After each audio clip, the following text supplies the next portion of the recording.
All right. Welcome to the WrestleMania prediction party. I am Justin here with Meelz. We're on the cusp of can we just talk about really just this WrestleMania, like just in its totality? Yeah. Because I feel like first of all, how are you, Meelz? Sorry. Great question. I feel good. No, how are you? It's we're coming off the heels of your birthday. How are you, man? I'm good. I'm really good. I feel good. Like I woke up at 39 and said, I was spry. I took a little jog around the house. Okay. Felt good. Around the house. Okay, yes, of course. Felt fair. Good. Felt good. Yeah. Do you what's your biggest WrestleMania associated memory?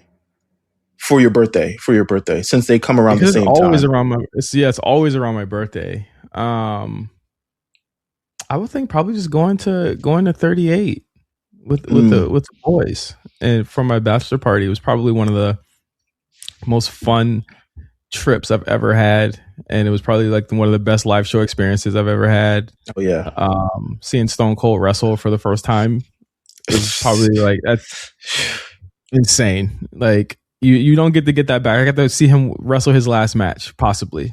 Pretty much, yeah. Yeah, probably. I've seen Stone Cold. So when I saw Stone Cold at MSG, when he showed up to like beat up AJ Styles in the club, like one time. Yeah. And it was just like, all right, yeah. It was me, Carlos there. I was like, all right, yeah, bucket list. We can leave after that. I think we did leave. I think it was like Natalya, Lacey Evans. We were just like, all right, we're out of here. Like, yeah. Yeah, like seeing Stone Cold like come out, hearing the music, like that fucking floor shook. Like that was a Mania where it was like 2-3 moments where the floor shook. Like Cody was one, Bianca winning was the other one. Like it was a crazy, like there was no argument that I could ever accept other than Bianca being one of the biggest baby faces they've ever had after what, unless you watch that match. Like that match was like everybody was going for her. Like it was crazy. Let me look at WrestleMania. I know we're not doing the flashback thing anymore. Shout out to everyone who loved it and tapped in. Let me see who from 38 is still around. I think Riddick Moss is gone. Riddick Moss is gone. Happy Corbin is gone. Ronda Rousey is gone. Ronda's gone. Vince McMahon is gone. Vince McMahon is big on. Riddle is gone. Bobby Lashley is gone. Well, Sheamus he's just injured. He's injured. He's still around. Yeah, Carmella is gone. Shayna is gone. Edge is gone. AJ Styles, do we count him as gone? He's gone. AJ Styles is gone, but he's not gone. Yeah, he's gone. But yeah, I think that's it. I mean, I don't know. I feel like we're still in this era of wrestling that we're currently in. I think we're still in the like, what do you even call it? Like we used to name eras, bro. Like we used to really like name it. Like I kind of feel like this is I don't want to say that era. Yeah, it's the TKO era, but it's going to be TKO for the rest of time, to be honest with you. Unless actually no, I don't even want to say that. The way niggas be selling shit. Like I wouldn't be surprised if Disney buys this or something. Yeah, it could happen in like 3 years or something, yeah. So I think we call the previous era the reality era, like where it was like COVID, the bloodline stuff, all of that kind of COVID needs to be its own era. COVID needs to be. It's like reality, COVID, and then now we're in the TKO era. Like because the Cody kind of kicked off, like 40 kind of kicked off the TKO era, right? And kind like. Yeah, it happened at 39, but we didn't see the ramifications of it until 40.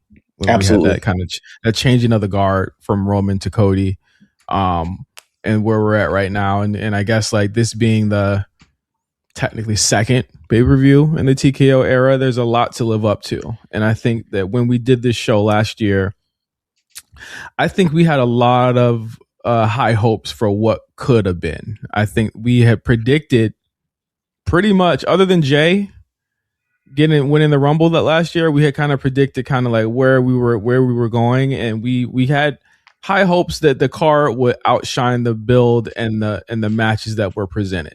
Now, this year, I feel like I'm on crazy pills sometimes when I look at the bill for this, and I think of how it's been done before, and the emotional investment that you have in a lot of these things for good or bad reasons. But I think that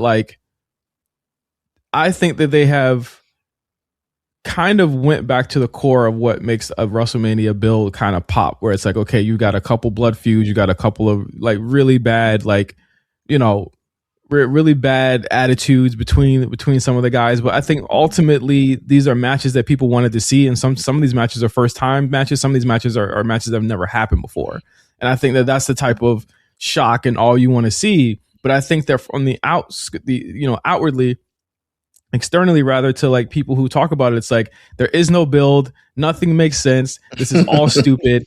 And I'm like, I look at this card and I'm like, all of these matches have been built like sufficiently, almost all of them, for the last 6 months. Do you think people are, do you think it has to do with like the comparisons to AEW, or do you feel like this is just a problem in a vacuum on its own? It's a problem with modern wrestling just in general. I think everyone, you know what it is. There's always a buzzword now in discourse, right? There's always a buzzword. Everything is like buzzy. You have to have like a what we call it, like a hero content. Mm-hmm. You know what I mean? You got to have something that kind of like breaks through. And this year is build. This year is build. It's like, listen, no build is created equal, but also no build in wrestling, I don't know what you're talking about or what you're thinking, ever happens to be like greatest build of all time. I've seen people talk about the Rock and Austin 2 2 build. I'm just like, that wasn't the greatest build of all time. And then you see the people making excuses for that, but it's also like, you know, what build do they also come up with? It's like they talk about AEW builds where like sometimes the stories will just like they'll just stop talking about them altogether till they like drop a hint and it's like, oh, this is long-term storytelling. I'm like, no, they're just picking it up where it left off, like any other company does. Like, I think truly the only good build has been the Cody Roman story from 38 to 40. It's a nice 2.5 year build. It's what all builds could aspire to be, but because of the nature of, we're looking at it now on the other side, but it got kind of murky towards the end. Once it did get murky, like most builds do. I think the big thing about 40, and it's the same, and to your point, it's the same way people talk about Rock and Austin and X7. People don't talk about the build no more. They talk about the moment. They talk about the match. But I think this is I do see that. I also think the issue, well, I don't know the issue now. I don't think it's necessarily an issue. It's just like the conversation surrounding wrestling, the hashtag discourse of it. It leans to so many factors kind of impeding it. I think one is AEW. I think one is the TKO group and their typical intervention into things. Another is kind of like the kind of how the business isn't as protected as it used to be. So it allows for conversations that are had that have never really been had in those kind of instances before. Like Rock and Austin, we're never going to talk about like, yeah, you know, it was taboo. It was taboo in a way that it's not taboo anymore, though. Yeah, it's like podcasts now. Like I haven't tapped into I don't know if you watched the Cody H podcast. I haven't. I haven't either. But I'm sure they go on like long form on like, you know, buzz term, internet stuff, all these other things. And this was the Build-A-Mania. You talked about last year, the Mania. Last year, the Build-A-Mania, you know, you think about everything that happens in the ring, but when you talk about outside of the ring with like Roman Reigns and that GQ interview and like Triple H and Trump and all these other things, there's so many different factors that now come into play with the discussion surrounding the product. Even now, like too many commercials. This was never a discussion before, right? Because it was on pay-per-view. It was just one match after the other, blah, blah, blah. But now it's on streaming platforms that allow some sort of ad content. now the conversation turns to like, damn, there's so many. What made a good pay per view is not a good pay per view anymore because there's so many commercials. So yeah, and it's people who are like 20 years old saying that. Like they've never actually seen like the old pay-per-views. You know what I'm saying? Like we talked about past manias for the past 3.5-4 weeks, right? Yeah. A lot of those manias are really long shows. And it's because after matches they did in-ring segments, they did backstage segments, they did a bunch of bullshit that because they didn't have advertisement kind of space at that point, it was on pay-per-view, it was already paid for. Mm-hmm. You know, it's like and again, like I hate telling people like, hey, this is why the things happen, like because I think that a lot of time it takes away from. I don't want to yuck people's yum and be like, your feelings aren't valid. I feel like the feelings are definitely valid. Like sure, I don't think commercials bother me as much as other people because like I'll just walk away from the TV. I'll go do something, and like that's generally what happens when I watch anything. When it's a commercial, I'm back on my phone. Like it's whatever to me, but like ultimately, like there is reasons why. The problem isn't consolidated to just WWE. You know what I mean? It's everything is like this right now. I watched the fucking movie on Prime Video and it had ads. You know what I'm saying? It's like everything is fucking consolidated. Everything is fucking. Welcome to capitalism. I think. You know what I mean? Yeah. Like, I feel like we're finally catching up to the Beats pill in every motherfucking music video. Yeah, like we're like wrestling's finally catching up to you know. Modern capitalism, right? Like, because it was so carny for such a long time. Now it's catching up to the 2026 capitalism, and people can't take it. But I think that when you look at, like you said, the TKO intervention, I'll shudder to say, I feel like I truly feel like the story's planted. And we'll talk about it with Cody and Randy. I don't 100% believe everything that they're saying about this because you know why? Unreal exists. Unreal exists. Unreal is. We've never. You know what's so crazy? We've never really talked about Unreal like long form because by the time this is an unreal ass story, isn't it? Is it not? I think by the time we get the end of it, we're just like, all right. Half the time, I don't even think we finished the set of episodes. I've never finished a season. I've never finished a season. No, because it's just like, but it's really them still. Even Unreal, which promises like backstage WWE, you haven't really seen it before, it's still kind of presented to you in the way they want it to present. They want to present it to you. It is ultimately, they're showing you what they want to show you. Some of the stuff is definitely real, but they're showing you their plotting situation. We know how reality TV works, and not say this is reality TV because this is also a docuseries, but a lot of things are, there's a reason why you see the writer's room and it's only the same 7 people.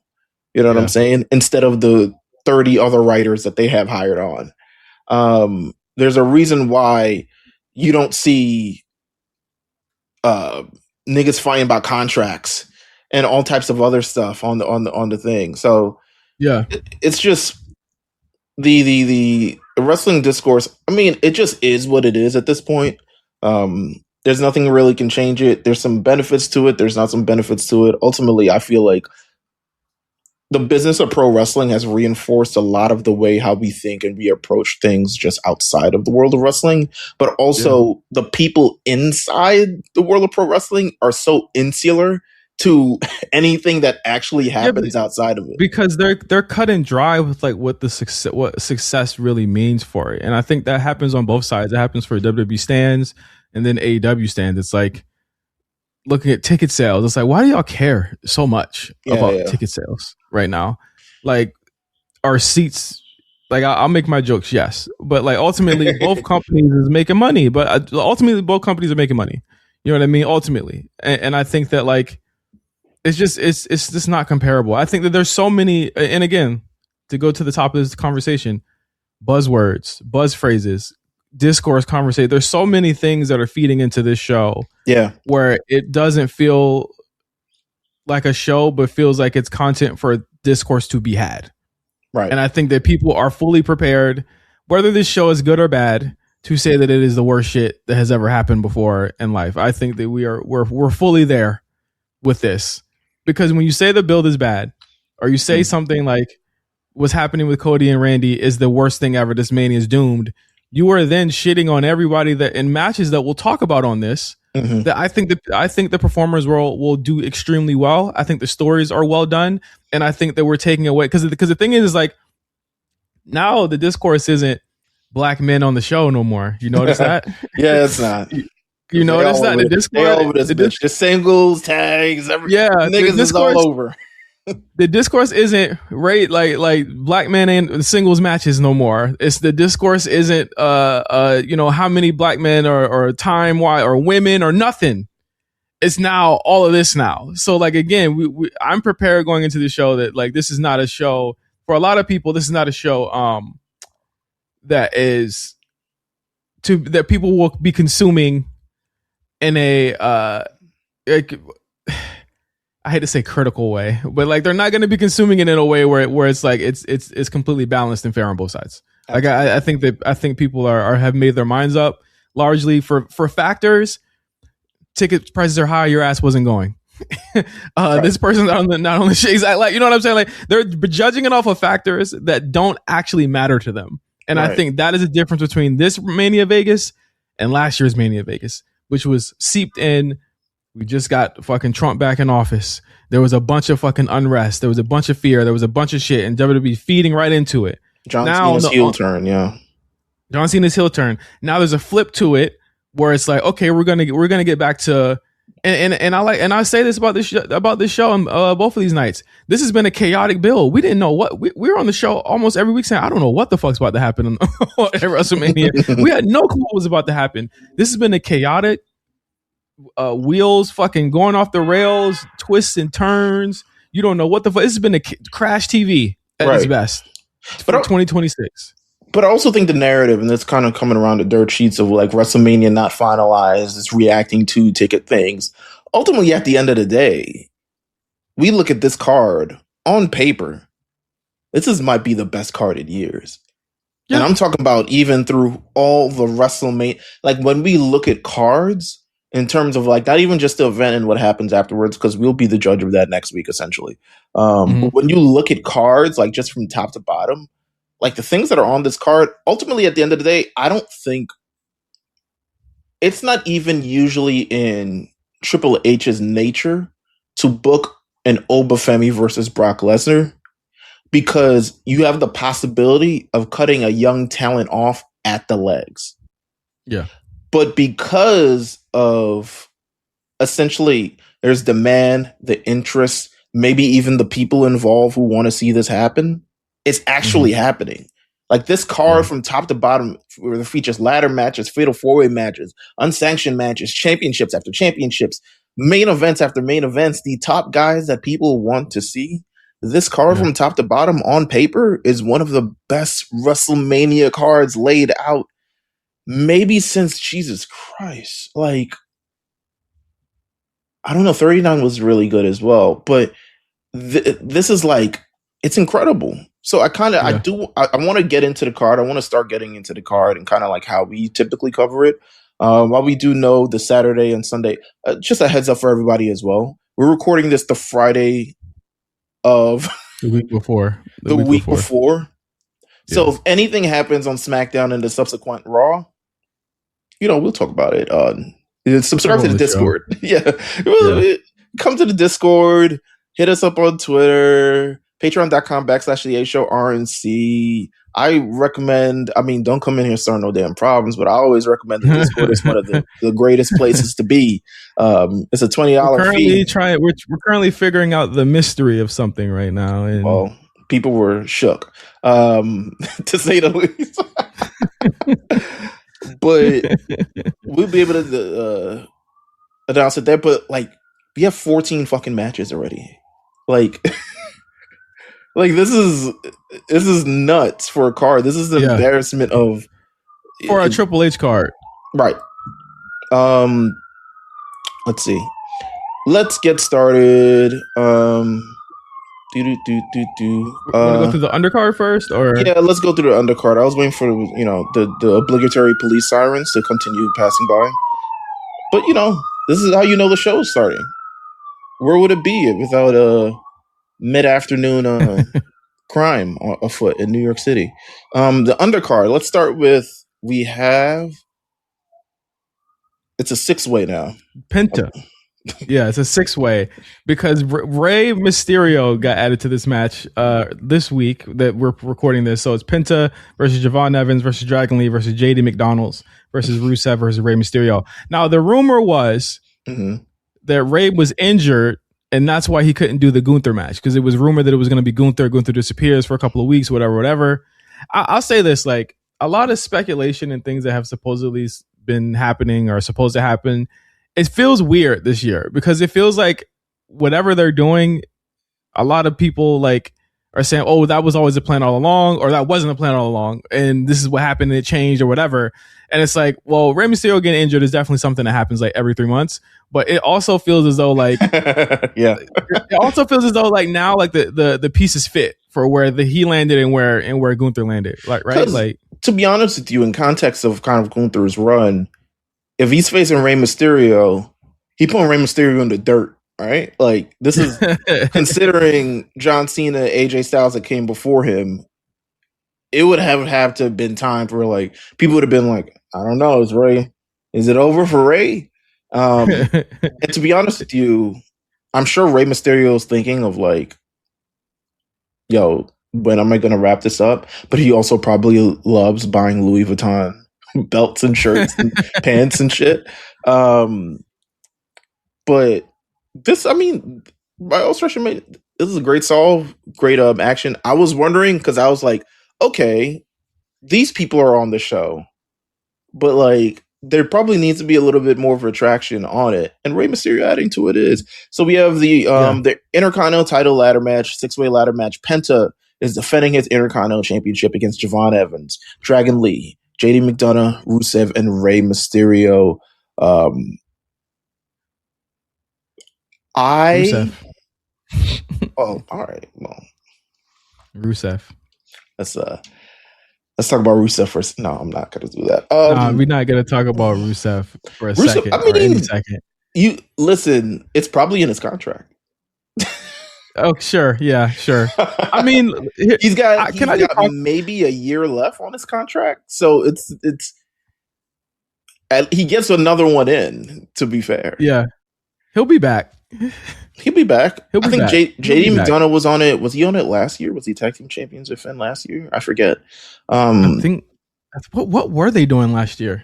Finn was 41. No, it was a 5-way IC match. It was Braun, Penta. Yeah. So this might be JD McDonough's first fucking WrestleMania as well.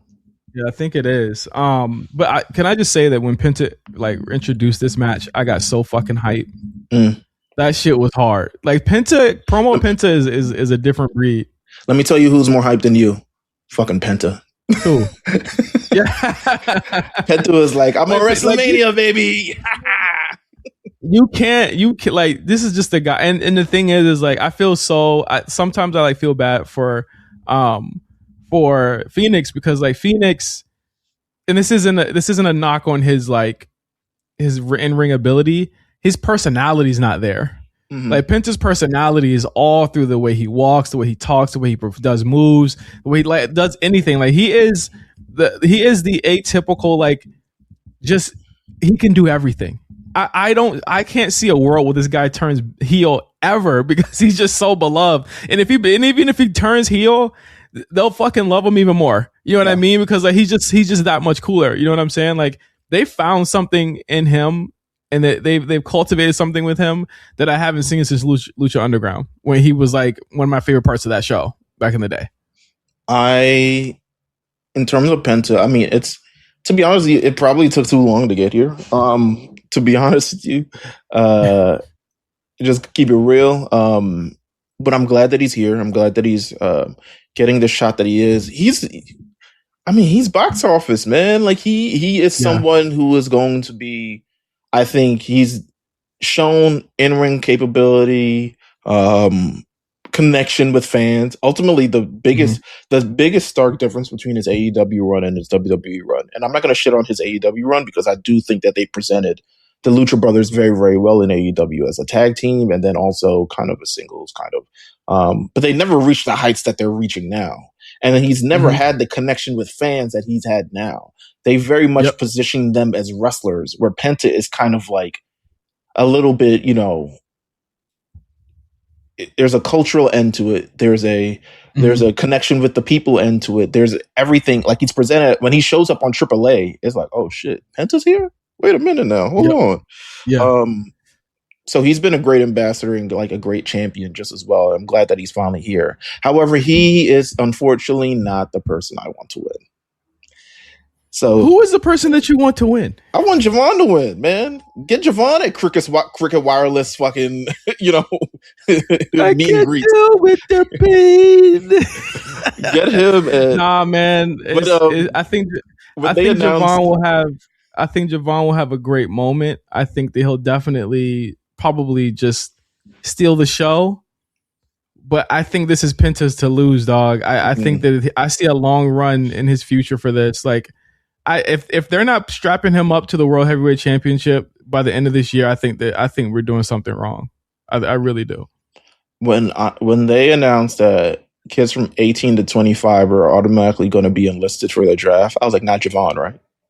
Like, because yes, Javon. It's like not Javon, absolutely, right? Javon. You can't draft Javon. I don't think that WWE will allow that to happen. They'll probably make a USO and he'll be in that, but he's definitely not. They're not letting this kid go. He's like he's one of the thing is, I'm glad that they're doing the slow burn to him. They're like, he's a young kid.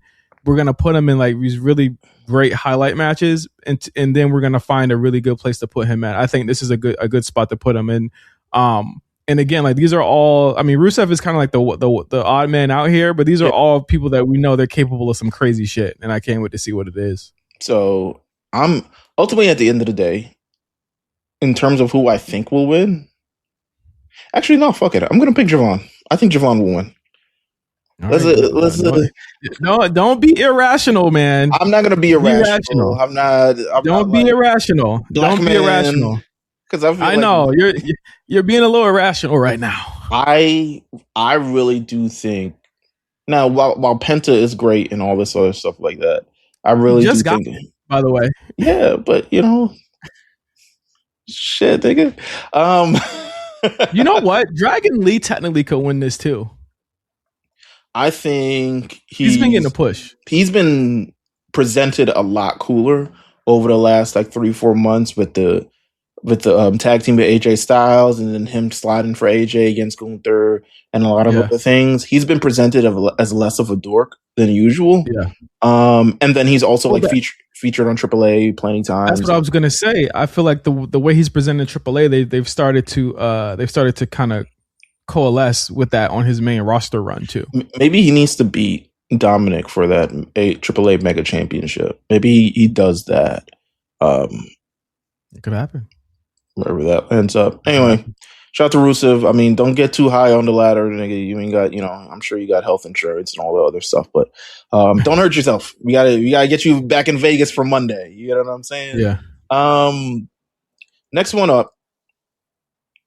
Another embarrassment of riches. I mean, this one has led to quite a bit of discourse on our show and just online itself. Sami Zayn versus Trick Williams, and I'm assuming Lil Yachty will be in the corner of Trick Williams for the WWE United States Championship. It is, they've done a lot to make, in my opinion, everything come together for their storyline. They got at least on a 3-hour show for just this fucking storyline, at least 45 minutes of the show. Week. Yeah. Maybe 2 weeks in a row. Yeah. They effectively closed the door on Carmelo. It was like, no, nigga. Yeah, but I knew this was going to happen. I said this would happen. I said he's not going to Mania. He's just not. Like, Trick is box office. Sami Zayn is Sami fucking Zayn. This is the best match you could have for Trick Williams to make him a star. Now, if this ages poorly, again, we're recording this like before SmackDown, so it's like if this ages poorly and he somehow ends up on the show, it is what it is. We ultimately support Melo, but this is a Trick Williams moment right here. This is clearing the way for Trick Williams, which I do think in turn will get Melo back where he needs to be or where he's supposed to be once this is wrapped up. But the Sami Zayn story building from Royal Rumble can't really win the big one, especially against Drew. Upset with Cody. I mean, the story was really floating along with the Cody, and even with Cody's like, nigga, what? Nigga, fuck you want, bro? And firmly shut him off. He's looking for a road to WrestleMania. Nick Aldis is like, Sammy, I'm just, there's nothing I can do. He takes advantage of a moment, wins the United States Championship, and firmly cashes his ticket to WrestleMania. But across from me, he's looking at the man who's been shitting on him legitimately the whole time he's been on SmackDown. When you talk about builds, when you talk about stories that's gradually, progressed, from the moment Trick Williams stepped on SmackDown, where he showed up looking like he looks, dressing like he looks, talking like he looks, saying Sami Zayn, like he talk lemon pepper steppers. Yeah, Sami Zayn breath smell like bounce that ass, or whatever the hell he said. With them sketches or whatever the hell, making fun of his shoes and shit. Yeah. This is just on paper, you look at these and you're like, oh, I see. It's a clash of Yeah, it's a clash of styles, but it's also like new age versus the older generation. And it's crazy to think that Sami Zayn is an older generation now, because he used to be 10 years ago the new generation coming into WWE. But I think that what they've done with Trick is they've done something that Triple H really rarely ever does. He takes the lightning in the bottle and he runs with it. I think that with Trick, it's like he didn't wait. When he saw those reactions, he said, "All right, let's push him already." And that's more. Do you feel like that's more a testament to Trick, or is it just like something that was like properly planned out? Like he knew he wanted this from the beginning.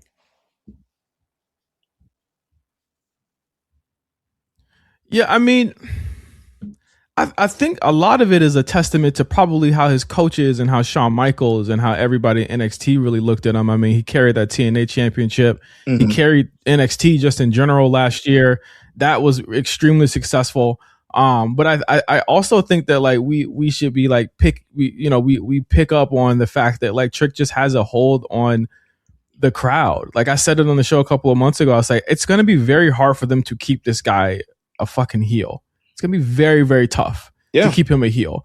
And to that point, they had a plan for that, and that's why I think that the builds to these matches are actually pretty good, because they've had a plan for kind of everything going on for a large part of the builds, right? So I think again, you look at Trick and what he's been able to do. They've silently turned him babyface. I will say that like it could get to a point where he's a grating babyface though. I think that they're still trying to toe the Rock line, where it's like he's still kind of like an asshole, but he's like a babyface too. Like the Yachty shit to me is a little superfluous. It's like, all right, you're like they're already against Sammy. You don't need to be you don't need to be obnoxious. They're already against him. Sammy's already obnoxious. You know what I mean? But it's still working. It's ultimately going to be the people who end up turning him more than the actual.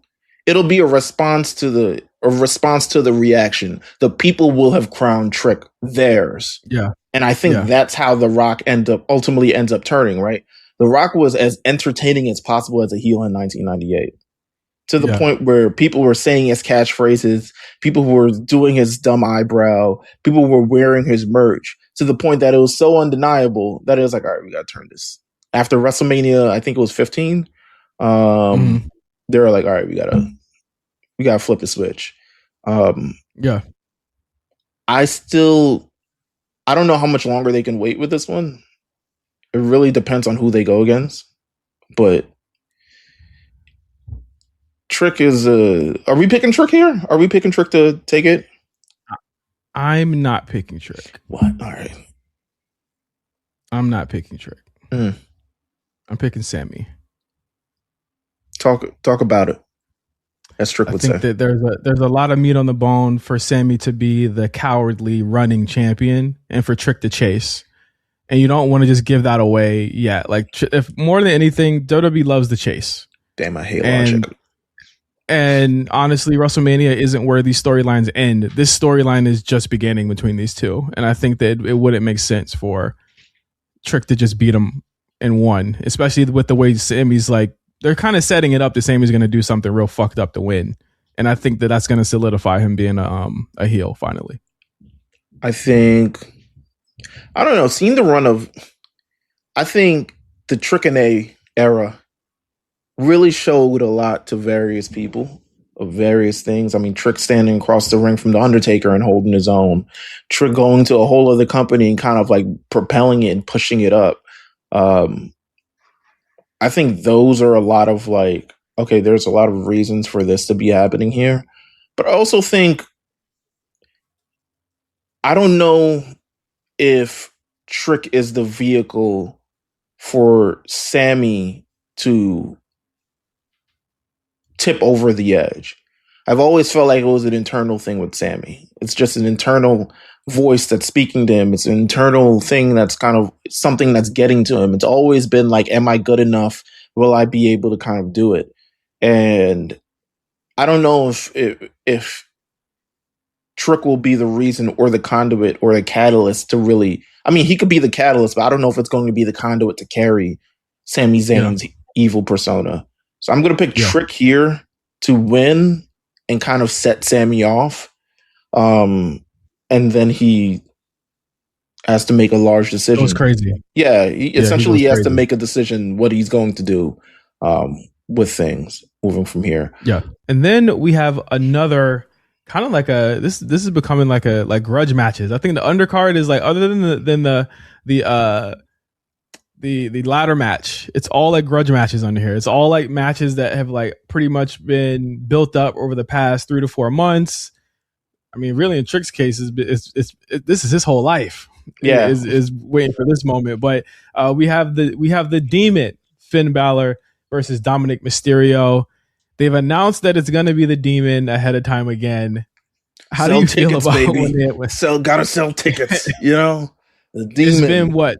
It's been 3 years since we've seen the Demon, and he's back. The Demon lost at Mania last time. The Demon ain't had a good win-loss record on the main roster.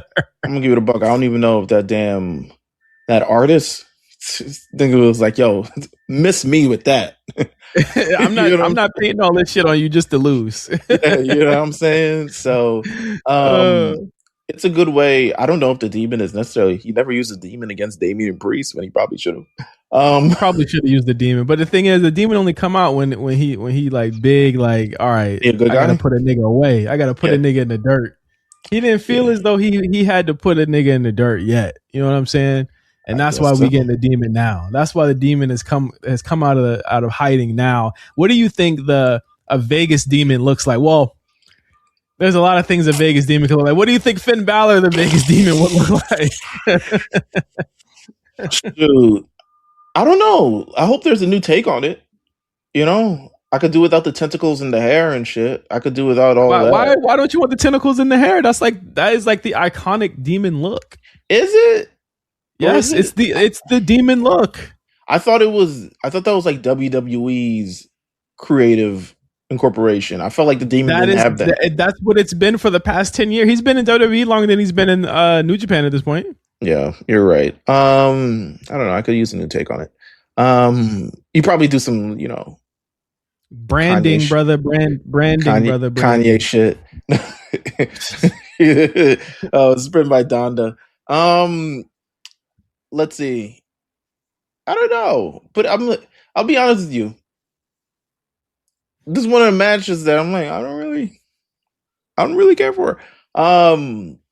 To be real with you, it's been built. It's been built. It's all things it's been things we've asked for. This has been a match that's been built since the top of the year, honestly, with Finn going after Punk, and then the matches in Chicago and Berlin. Yeah, Berlin and Chicago. It's been so long. Like, this should have happened like a year ago, right? When the nigga was in the Fatal 4-Way match and slimed his mans out to win the belt.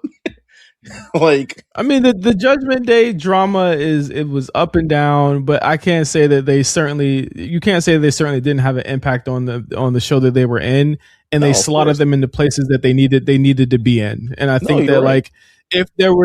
If there was room at that time, now that you look back, for them to have done that, they would have done it. And there really wasn't the room that they could have done that yet. There wasn't enough baby faces there. There wasn't enough. The heel dynamic for baby faces would have been like off. So it's like, I like that this is happening at Mania. It could have not happened at Mania. You know what I mean? It could have happened at Mania. It could have happened at some Clash show. You know what I mean? And I think there's a lot of it being like Finn is the last surviving member of the original crew. Right. You know, and he's got to kill what he started. You know what I mean? Like all of that plays into it. But I can say that like one thing that gives me trepidation about this is like I don't know what Dom is gonna do or where he's gonna be in ring wise. I don't even think it matters. Like, He's up against a demon. Like it. I don't know if it's gonna matter. Squashes. If it's a squash, 7 stars. If it's a squash, sign me up. If it's a competitive match on some like AEW shit, yeah, fuck that. It's gonna be competitive. Triple H don't really do squashes like that. You gotta kick the shit out of Dom. Like Dom deserves at least this point to have the shit kicked out of him. For real. It's just I think it would be a great after everything that he's done this year. It's just been the evil asshole. He still get the comeuppance. He still gets all the girls and all this other stuff like that.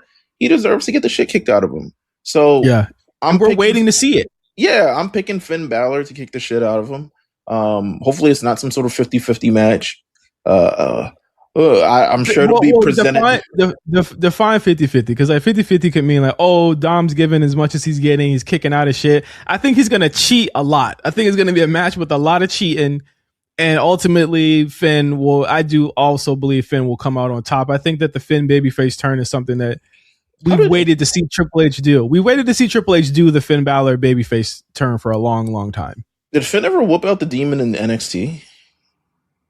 What you mean? Did he ever bring out the demon in NXT? I'm trying to think. Yeah. Yes. From what match? Was it like the Mad Hatter? Like almost every pay-per-view he was a demon.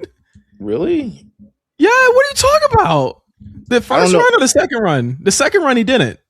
The second one he didn't, right? So the first one he has Takeover New York, okay. He brought the demon out at England. Brooklyn. You were there.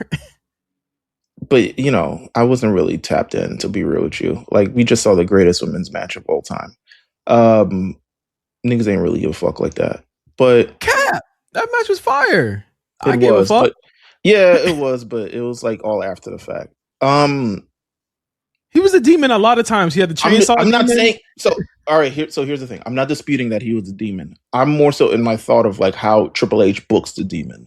So if he books him in 50-50 matches, then maybe it'll be 50-50 match. He did. Vince used to book the demon, other than Roman Reigns, you get the shit kicked out of you. Except AJ Styles. He beat AJ Styles as the demon at one time. But I think the demon, before Samoa Joe beat him as the demon, or one of them beat him as a demon, he was undefeated as the demon every time. I think Roman beat him as a demon. I mean, NXT. I'm talking about NXT. He was undefeated as the demon in NXT, except for like maybe twice. And one of them was Samoa Joe, I believe. Yeah, like he was the man. Balor lost. He's only lost twice. Twice on the main roster. Oh, okay. The character was undefeated for a long time in NXT and the main roster before its first loss. So I don't think he was ever defeated. Wait, no, Samoa Joe did defeat it. Samoa Joe is the only one who defeated the demon. And then it was Samoa Joe.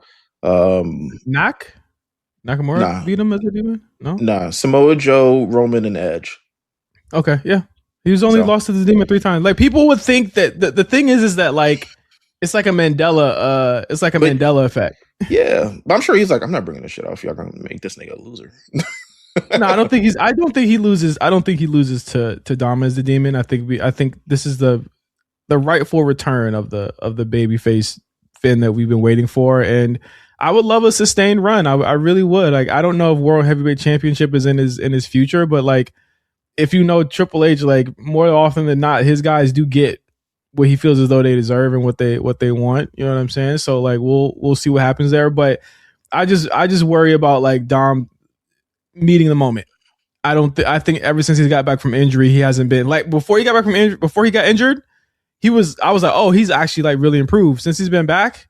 I'm like, I don't know what the hell he's on. He got the yips like crazy, but maybe just trying to he just got to get his mojo back. But I hope the match is good. I hope so too. Following that, we have an unsanctioned match between Jacob Fatu and Drew McIntyre. This one has been quite some time in the making. Jacob Fatu has believed that Drew McIntyre is the one who attacked him. Drew McIntyre says it wasn't me, but that hasn't stopped them from beating the shit out of each other in response and set forth. That's the one thing about it is that Jacob not for once has actually asked him where he was or like what was he doing when he got attacked. So we now know there's like don't ask questions. There's this loose thread. There's a loose thread here of like who really attacked Jacob Fatu back in like December. But like this is a blood feud coming out of like even if Jacob Fatu wins, I was like, I don't know if you get the satisfaction. Like, yes, I finally avenged myself, especially if the nigga never did it. Now you just look like an asshole.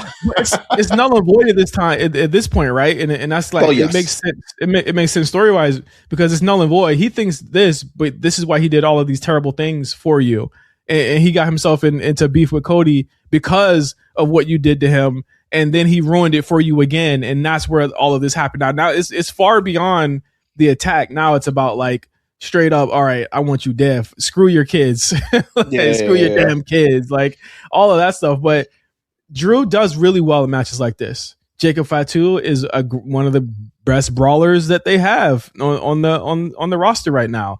I'm just wondering where this goes. Do we get like a cinematic element to it? How crazy is this match going to get? This match is going to be one of the early matches that's on ESPN too. So I'm not sure how crazy it'll actually. Yeah, I'm not sure how crazy in terms of like blood, blah, all types of shit. It'll actually get. I just think a lot of weapons ringside, a lot of stuff pull out the paint. Somebody's going through a table. But ultimately, I do think Jacob Fatu wins. Yeah. Well, we know that Drew is going away to film Highlander. Is it for real this time? So like you for real going away? Yeah. It's actually going into filming now, so he could be away for some time. I still like my idea of having Danhausen uncurse Drew and then have him turn back into a babyface that way. What a Disney ending that is. Yeah. He just uncurses him. No, I hear you. Are we ready for face Drew McIntyre again? I am. He's been a heel for a really long time. Yeah, but he's definitely his worst enemy. He definitely wins more as a face, I think. Oh, that's for sure. But it depends who the champion is at the end of the day, I think. Because his path on the roster is always dictated by who's the champion. All right, then he gonna face this person instead. So we'll see. At least there's no bloodline to stop him. I think there's just so many good storyline beats that you could have with Drew. You say that now, but then he get in a blood feud with Solo. No, I think he's more than proven that he could do a mid-card feud and a top level feud. I think that like with a babyface Drew, you could get to, I mean, honestly, so many avenues that probably aren't available to him on SmackDown. Yeah. At this current time, he'd probably have to leave the show.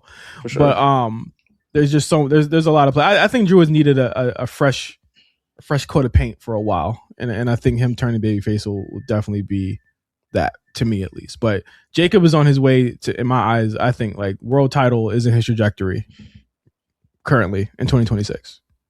Could be. Next match up on the undercard, it is I couldn't even call it a grudge match. It's a match for sure. It is happening actually on night one, so I'm interested to see where this kind of fits in the whole scheme. I don't need no story for this. We don't need no story. I don't need no story for this. All I need is what's presented in front of me right now, and that's two of the greatest. You need time. They giving it like, time. How you think you're like 15, 20? At least 25. This is going to be a long show. Ladder match 25. Sami Zayn and Trick no more than 15. Yeah. A lot of things going on. There's AJ Lee versus Becky might go a minute, to be honest with you. Becky got that Yeah, Becky might go 30. Becky calls her own time. She's like, I don't know. Again, like it's gonna be a long. It's a lot of matches, bro, and it's starting relatively early too. So yeah, but this and one, this might get the reason why this might not get time is because I don't think Gunther's winning clean. I think Braun's coming back at Mania and costing Seth this match. I think Seth's losing. Okay, he just won the main event last year. He could lose this.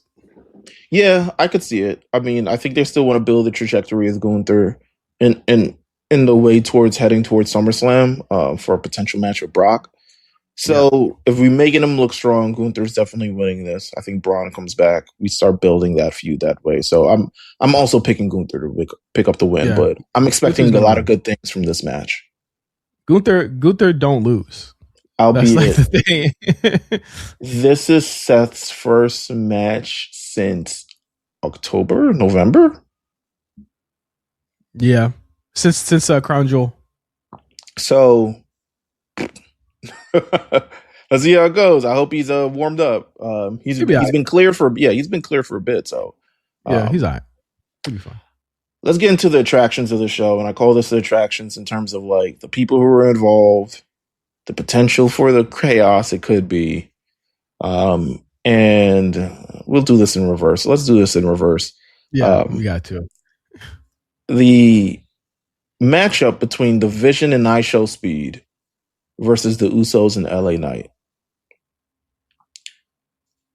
This is a surprising. I mean, I thought the tag team titles have been, but to be honest with you, this is probably the more interesting bout than just these four. Yeah, because we've seen the Usos versus various iterations of the Visions for maybe like the past 8 months.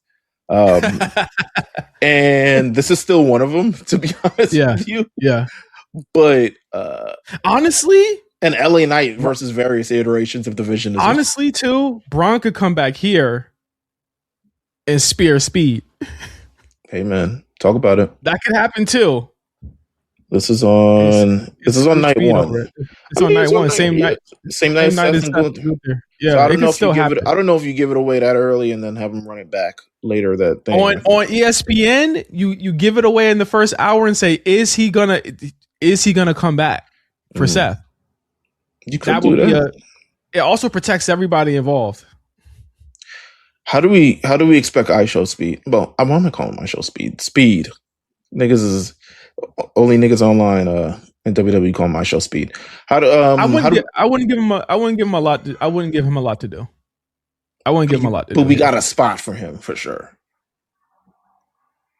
Like to highlight his insane athleticism. Yeah, backflip spot. Like there's a lot he could do. He's way more athletic than people take granted. Take him for granted. You know what I mean? So I think he could definitely pull off. Does he stand in the? Well, I don't know. I'm just like, you stand in the ring across from the Usos and LA Knight and look like he could fare any bit? Probably not. No, but I think that the whole thing is that he's like an unassuming kind of wrestler here, and it's like whatever he does. Honestly, whatever he does is a net positive for the match. Same with like Jelly Rolls. Like whatever he does that doesn't look stupid and doesn't, you know what I'm saying? Like it's a every man getting pulled into this, and it's like we've seen this happen before. The bar is what? Logan Paul and Bad Bunny. Yeah. And the floor is lately. What's the floor? Because I think even Jelly Roll is kind of not even at the floor of this shit no more. No, I think he's not at all. The floor is like Snooki. You know what I mean? Even Snooki had that back handspring though. Like that Snooki thing was genuinely shocking. It was like she was a cheerleader. So the floor would probably be Travis Scott. Yeah, the floor. Well, that is the floor. That is the floor. So it would probably be that in that instance for busting Cody's eardrum and taking a crossroads, and that's it. Who do we expect picking up the win in this one? Oh, the heels. I would say so as well. To be honest with you, I'm not interested in the Usos currently. It's just the thing is that like, do the heels win though? They should. I mean, I think they should win. Or do they lose because of Speed? Because I think my thing is the Danhausen of it all is also what we're not thinking about here. Yeah, you're right. So my idea is like, does Speed finally give Danhausen what he wants to be uncursed? And then that leads to them losing because of that. The Danhausen factor is just it's forever. Tilted through this WrestleMania. He's gonna be major this weekend. They were like, I'm sure he looking at his calendar and was like, fuck, man. Yeah. At least I got a job, but like, fuck, bro. I'm opening a Cricket Wireless on Thursday.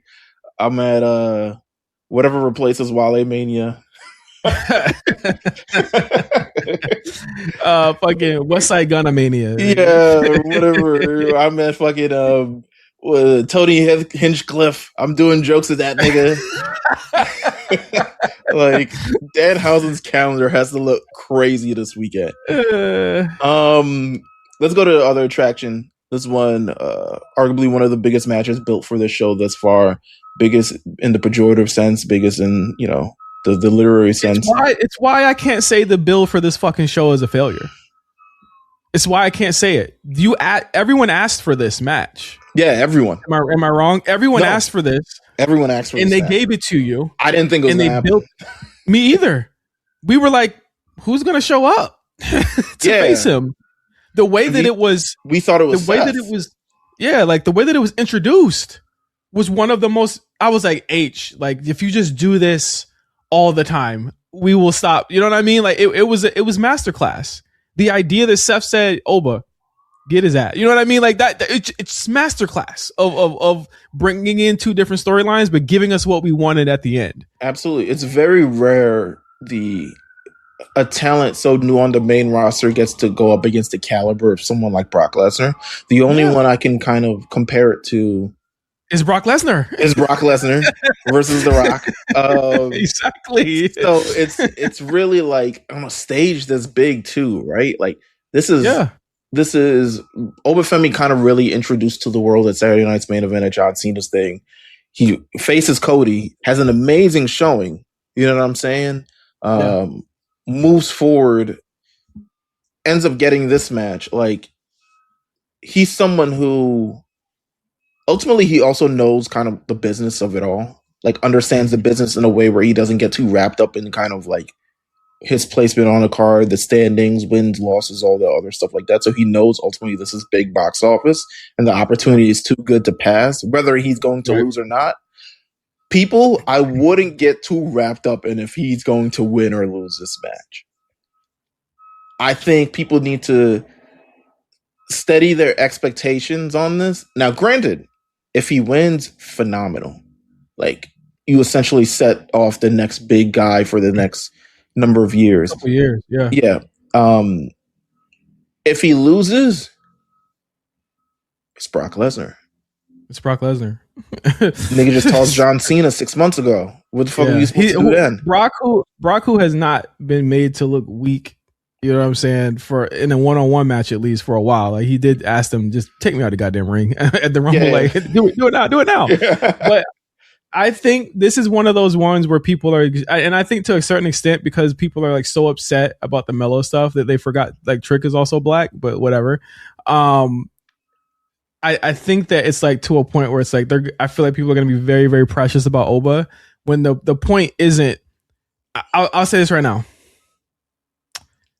The story is Oba in his own right, but the larger story is more than likely Brock's retirement, win or lose this match. The real story is that. So if he wins, I would say go ahead and book that Gunther match for SummerSlam. If he loses, I say, okay, we're going to get some twists and turns to get to that Gunther match at SummerSlam. You know what I mean? Like, I think that's where I'm firmly at right now.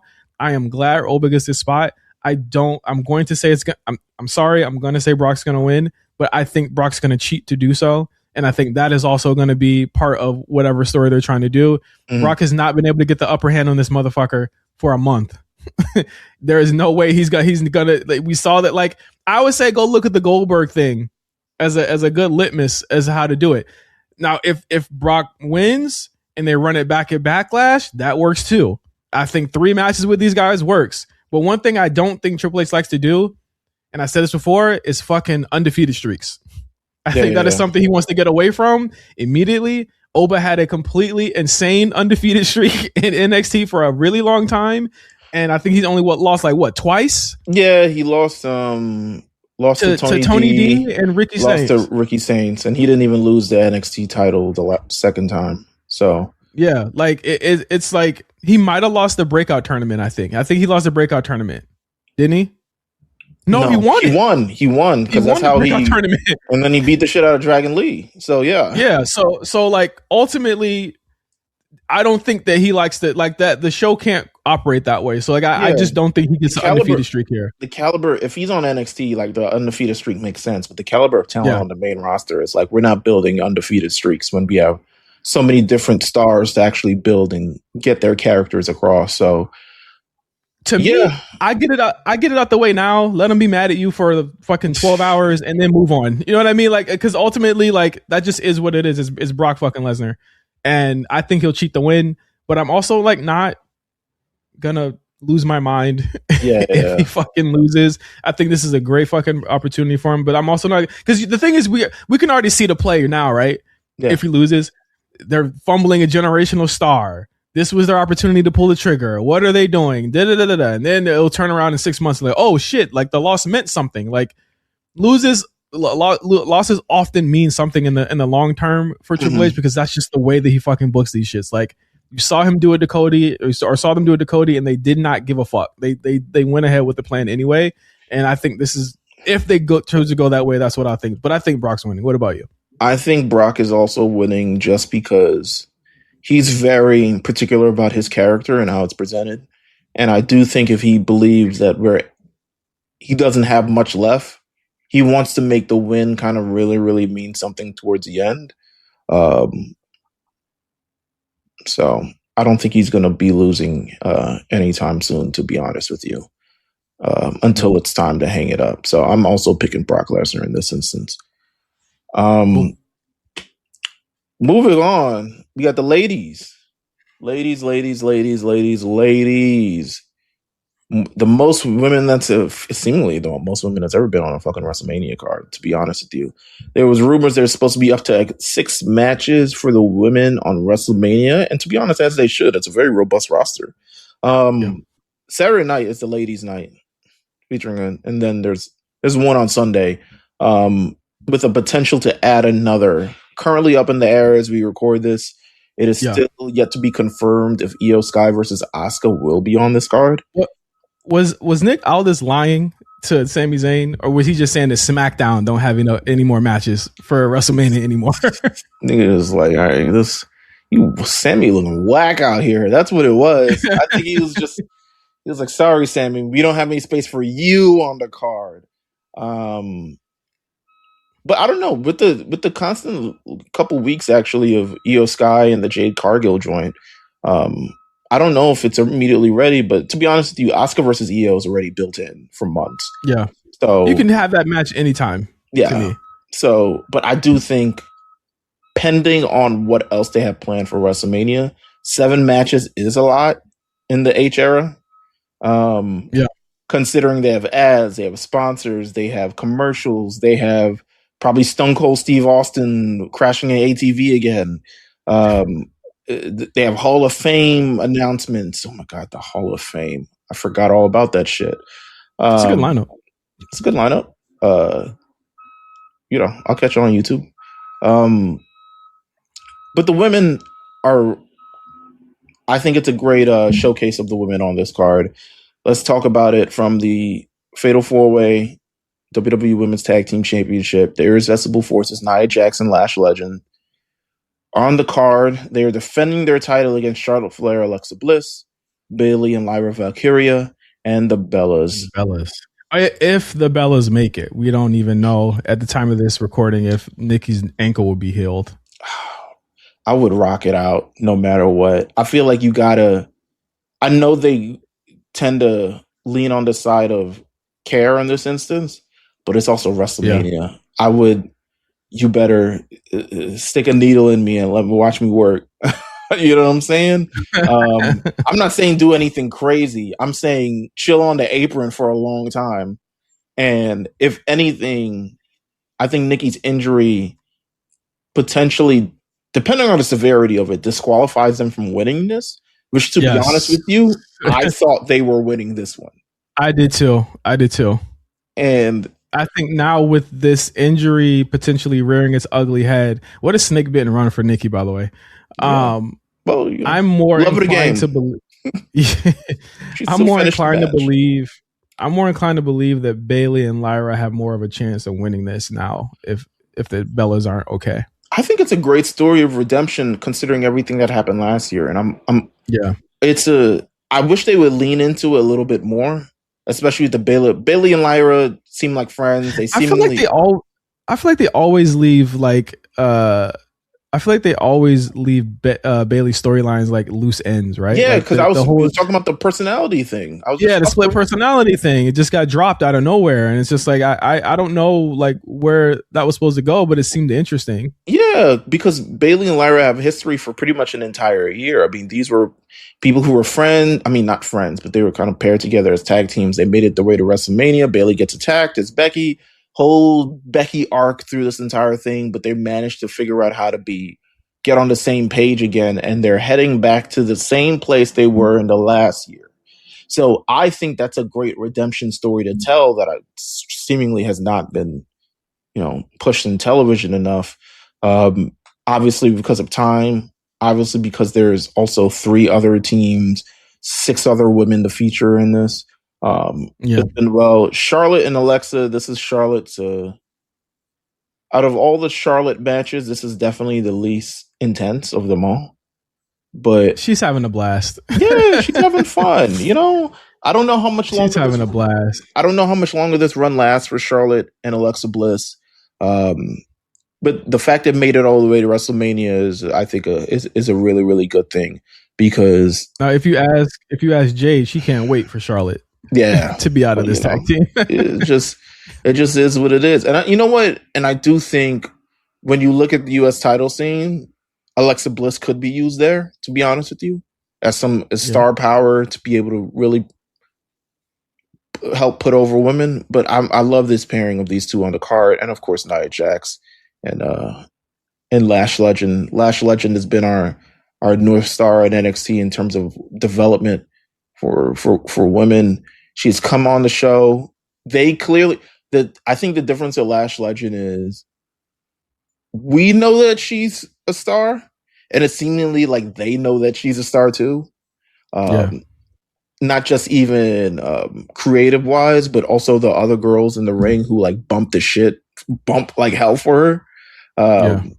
They know that she's a hot commodity as well. Going into WrestleMania, your first WrestleMania as champion, especially like never won a belt on NXT, never was featured on a Stand and Deliver, never was going to that. So super proud of Lash Legend. She is honestly the guest for the A show. Been trying to get for like 3 years. Come on, give us Lash Legend, man. We got a lot of stories, man. We got a lot of stories we want to ask, bro. Give us Lash. We got a lot of shit we want to ask, dog. Just I don't want to. We caught Bianca Belair right at the point. You know what I'm saying? We caught her right at the point at the cusp of everything. But then again, we interview her before tragedy. This is true. So, it's up in there. Give us Lash. Who do you think is walking out with the tag team championships? I think Bayley and Lyra are going to win this match. I'm going to give it to the Irresistible Forces, but I do think Bayley and Lyra should win this match. I do think they should win this match. Let's see. Next up, quite frankly, I think a match that's bigger than the title that it owns. And not to say that it's completely useless, but it's also just like, these women don't need this title. But it's good to have the title featured on the show nonetheless. But I would argue, like, who needs it? It just came out. You know what I mean? It just dropped. And Becky's had it for like a large part of its lineage. I agree, but Becky has always felt as good as she is as a champion, and I feel like I don't want to say the championship is a prop, but she is still bigger than the title in my opinion. As good as she is for the title, she is very much so a character, a monster on its own. she's traded it back and forth with Maxine. She's got it back. She lost it to AJ Lee. AJ Lee's return wins a championship that she's in. They've had these back and forth promos. I'm expecting this match to get a long fucking time. Like 20, 24 minutes, back and forth, up and down. Maybe 18. That's AJ Lee. Like I don't know if the cardio up there yet. I do think like, I don't know. Becky likes to have these long spectacle matches, so it's kind of, whether the cardio is there or not, it's going to be long and crazy for whatever reason. Feature chapters, moments, ups and downs, left and rights, twists, all this other stuff like that. I'm still expecting it to be a good match, but yeah, I don't. Who do you think is winning? Who wins this? Like, and for what reason would they win this? You know what I'm saying? I mean, if it's the reason for AJ is that she gets to face more of the women on the roster currently that need to get kind of that rub. She could drop it to somebody. A big. She could drop it back to. She could drop it back to Maxine and have Maxine turn. She's already been talking to the Vision. Oh yeah, that's true. She's been talking to the Vision. That's true. Vision need a baddie. Vision need a baddie like that. What is don't? I think. I'm glad you've seen the light. This one's tough, man, because there's so many avenues you can go. But the championship is, to me, even inconsequential to the result, right? Like, granted, it sets a course, right? It sets a course, but ultimately, this match will be won or lost based on like the story that it's telling, which is Becky Lynch. AJ Lee is haunted Becky Lynch for the last 7 months. The fact that the belt is part of this automatically makes it like in a different trajectory than the U.S. title, because it fuels Becky right now. You know what I mean? Like, sure. And I could tell, like, even just from her as a performer, she wants to make this a bigger championship than the women's championship on Raw. You know what I mean? They've been upping the ante on both feuds to make both these belts seem important. But it really depends on who holds the belt. Like, no offense to kind of the lineage of the championship, but if Becky's not holding this belt, it's not on pay-per-view. In fact, I don't think it's ever been on pay-per-view when Becky hasn't had this belt. So it really depends on who holds the belt. A lot of it, but that's just how a lot of these fucking titles are. You know what I mean? Like they only care about like the top four. You know, but yeah. I really don't know who's gonna win this. I'm stumped. Ooh. I'm legitimately stumped about this one. I'm gonna give it to AJ. I feel like maybe she gets in something with Roxanne or Raquel or something along those lines. So I'm gonna give it to AJ just based on like, all right, we building off, we're stretching off into the next feud, and and we see that because if Maxine is doing something with the Vision, that means Becky more than likely might be teaming up with Seth against the Vision. True. So yeah. Maybe we working towards really building this Becky Maxine blood feud that's gonna actually happen for like more than some time. So who knows? So I'm gonna take it AJ Lee in this instance. I like that idea, and because I like that idea, I'll also take AJ Lee. You won me over, good sir. I love it. You won me over, good sir. They need to get Becky to be a babyface again anyway. I agree. I think it's time. Yeah. Next matchup. Is it wrong to say that, like, even with all the shit that's gone on and the main events and, you know, all of the, you know, with the guys and everything, this is probably the one match I have like no excitement for, no like, oh my God, I gotta see it. Like, I'm just ready for this to be over. I'll be honest. I want to see what happens. I more so want to see what happens from a standpoint, and we're talking about Jade Cargill defends the WWE Women's Championship against Rhea Ripley. I'm more want to see what happens, not from a standpoint of like messiness, right? But more from a standpoint of like, is Rhea who she thinks she is, and is Jade where she needs to be. This is by far the biggest match Jade Cargill, and it wasn't even one that I thought of, but it's the biggest match Jade Cargill could have currently at this point. Yeah, because we were thinking Charlotte. We were thinking Charlotte, and yeah, who knows where that would have ended up, right? More than likely with Charlotte losing, but we didn't expect much. It was like, oh, Charlotte and Jade. I don't know about that. Rhea Ripley has continued to deliver at WrestleMania year after year after year, but this is arguably her biggest test to deliver for sure. And I will say I will give her a C thus far. Yeah, so, the build, some weeks a D. The build hasn't helped, but I do think if you're able to have a high caliber match with Jade Cargill, you should be goated for it. And not to say, I don't want to say this as Jade Cargill's terrible, right? Because I think she's vastly improved. But I think this is a situation for Rhea Ripley at WrestleMania that isn't really about Rhea Ripley. It's ultimately about the progression of Jade. Yeah. So for the last umpteen years, since maybe like the last 6 years, WrestleManias have always been about Rhea Ripley. She beats Asuka. Yeah. She faces Charlotte in the basement. You know what I'm saying? She Rhapsody in the basement. Yeah, she tag teams with Liv. She then she has her crowning moment against Charlotte again. She faces Becky again. Who did she face last year? She faced the triple threat. It was a triple threat. It was a triple threat. Yeah. To bring her along and stuff like that. Even though I think that was also a crowning moment for Io. But this moment is firmly about, like, we know the path that Jade is on. Will you contribute to this in any kind of way? But also Jade has to get in the brain as well to realize this is bigger. The thing is, I do feel like Jade is bringing it. I'm not gonna say she's not bringing it. I feel like she's bringing it outside the ring and in the promos and in the way like that she presents herself. I think she's, again, a lot of the fuse here is like waiting for people to get up to a level. Yeah. You know what I mean? Like get up to a level. It's like Jade's like, okay, I want to meet Rhea here, but I want to do it on my own terms. And it's like sometimes I do get kind of annoyed at like Jade kind of like just going off script and just saying and doing crazy shit online. But like I actually feel like it works here. Like I'm not even actually mad about her doing it here because it's like she has to set herself apart.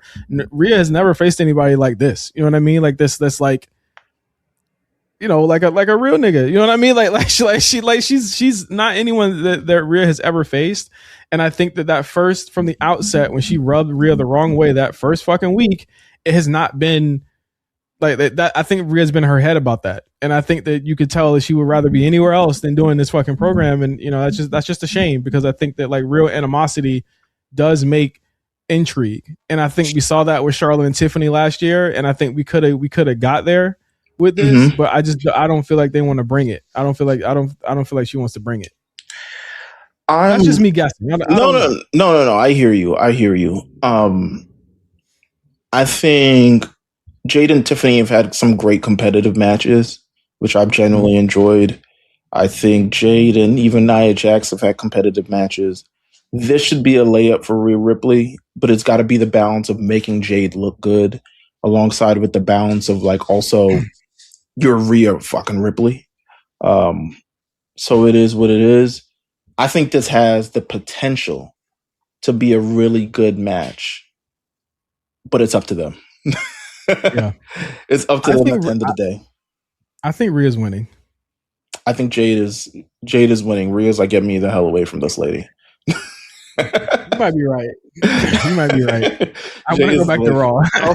I'll face Liv again. I'll do that again. I just think, or you have the potential. To be honest with you, I think WWE needs a roster shakeup in a really strong way. Like they really need to the balance of rosters. That's why I say Rhea wins because I mean she stays on SmackDown. God damn, she got to stay on SmackDown though. I mean, SmackDown needs Rhea. It for sure does. To pad out the top. I have no idea where Bianca Belair ends up if she comes back. But I don't think she ends up on SmackDown. But there is the idea that like some of the women are coming. Like JC could come up.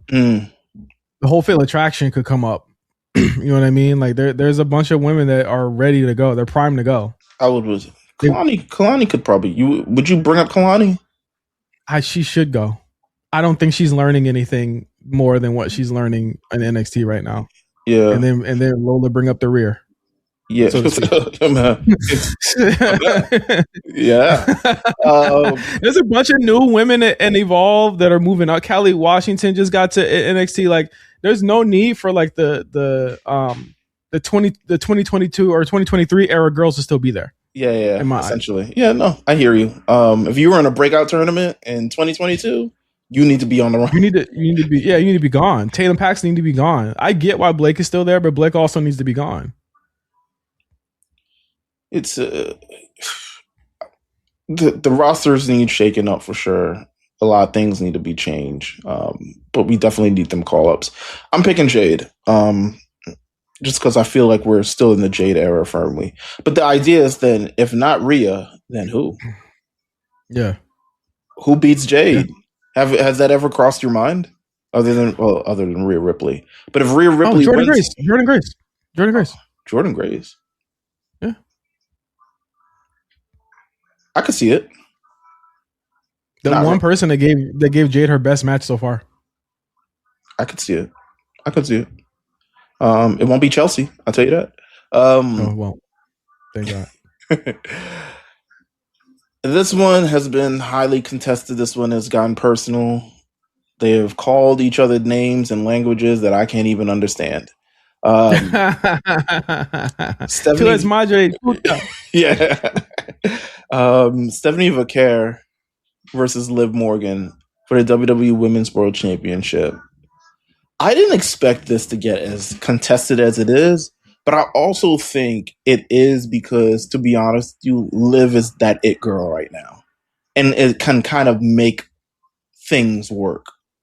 Yeah, like this feud is only making Stephanie better as a character. Yes, yeah. I firmly believe this. This feud is only making Stephanie, because everyone was just like, oh, what's her character? Oh, what is she doing? It's like Stephanie's character is badass and will whoop your ass. Right. Like, she don't play that shit. I feel it was boring before against Nikki Bella and Raquel Rodriguez. Yeah, because they also... She was facing wet rags. Yeah. These are wet rags. I'm sorry. Like, there was nothing for her character to glean from these people, like, at all, other than her beating them. I agree. Liv has given her a little bit of color inside the lines, for her character, and I love how personal it's gotten. I love that they just be whooping ass. I love the intensity of this match, and I think they need to bring that, for the whole match. And again, like, I don't have any stress about Stephanie Vaquer delivering in the ring. I don't have any stress about Liv Morgan delivering in the ring. I think this is going to be great. I just don't want a lot of wonky, silly shit. I don't want no fucking run, like all the run-ins and the cheating and shit like that. I want it to be like head up. You know what I mean? I want it to be like a straight up match. My thing is, and this is quite possibly the most interesting, other than the two main events that we're going to talk about who wins this match and where they go from here. Like I just... Another Liv title run, Meelz, just does not entice me whatsoever. I am not interested in another Liv Morgan title run. I'm sorry. Especially as a heel. I'm like, she has not changed at all. No. Her presentation, the things she does, her as a heel does nothing for me anymore. But has the scene changed? Let me actually. Well, no, but the scene could change the scene could change the very next damn day. I think ultimately the Judgment Day needs to just completely splinter off. Yeah, altogether. And that's ultimately, I believe, what's going to happen. I mean, yeah, like there's three women in this group that need to be doing other things right now than feuding with each other. Do you think feuding with one person? Do you think Raquel or Roxanne have a future with this world championship as well? I think Roxanne does. I think Raquel. I think they realized they missed the boat on Raquel in terms of like the big three that they were trying to like cultivate. With Rhea and Bianca. Yeah. And I think they're trying to bring it back around. Now that she's like active, she's kind of got a footing. she kind of has a familiarity with the crowd. I do think they're trying to pull that back around because it does feel like Raquel at some point turns on Liv, or Liv turns on Raquel, one of them. You got a baby. So whoever turns on who got to be the bigger of the heels. Yeah. To me, the only outcome of that is Roxanne being the bigger of the heel. Thing about Roxanne is that she's not really good on promos like Liv is. That's her biggest weakness is promos. Her biggest weakness is promos, not in ring, nothing. She need a whole new character to do that. But I don't know if it's.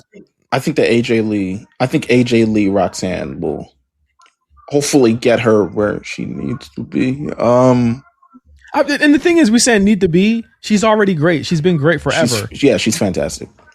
Like, it's just the promo thing is kind of, we got to get her there. She's almost there.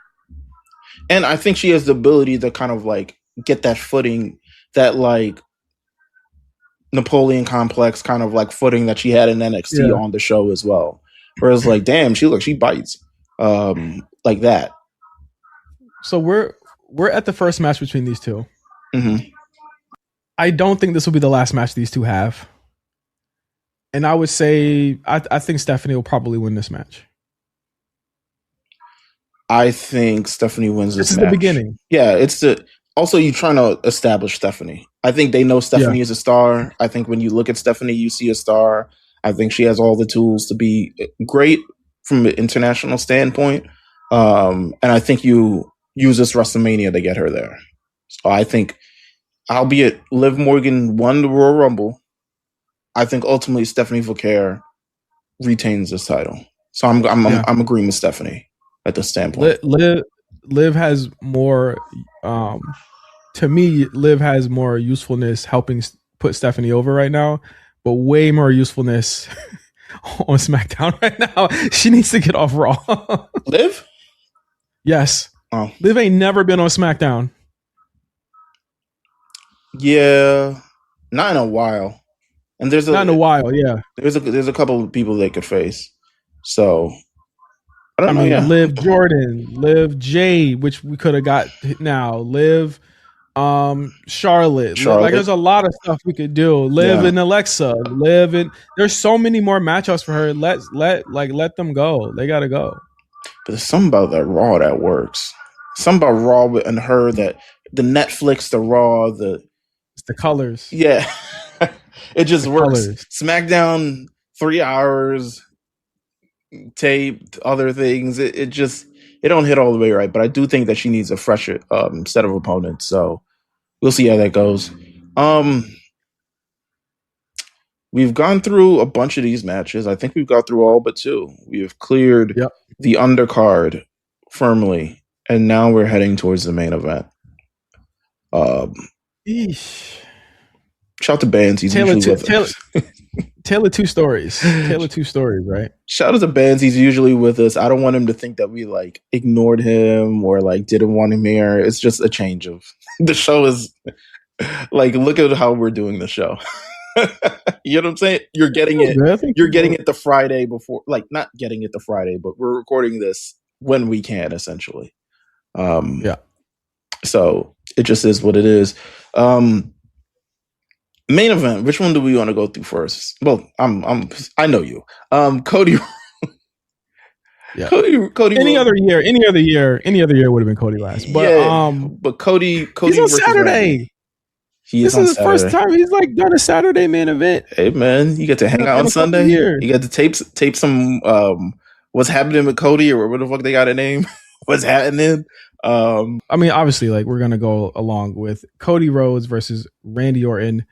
Pat McAfee in his corner. And just to let you guys know, we heard this rumor already, so we can be ahead of it. Jelly Roll is probably going to be in Cody Rhodes' corner. Hey man, I got an interesting tidbit. This came in response to the Pat McAfee storyline. So Damian Priest just did an interview, and he's kind of talking about his feelings about the storyline. I'm going to play it right now. We just saw the Pat McAfee kind of thing unfold or whatever. I would love to get your thoughts on that if it's something. It sucks. Not a fan. Somebody who knows Pat, get along with him, but For me, that's not my taste. I don't think it helps anything. He didn't need it. So for me, and I'm sure a lot of people are going to be happy that I said that, but in the locker room specifically, like a lot of us weren't happy, and that's real. Like I was asked by some of the younger talent, like, what did I think? And I thought it was bull. We're a PG show, right? But if you can come in and you can throw F-bombs and say whatever you want, for me, that's like one of those things that so many other talent, even from one word, could benefit. And it's like, wow, now they're up here. Instead, you take somebody who's not even here all the time and gets away with saying something like that, who doesn't even need it. I gotta lie, kind of pissed him off. This is fake. All of this is fake.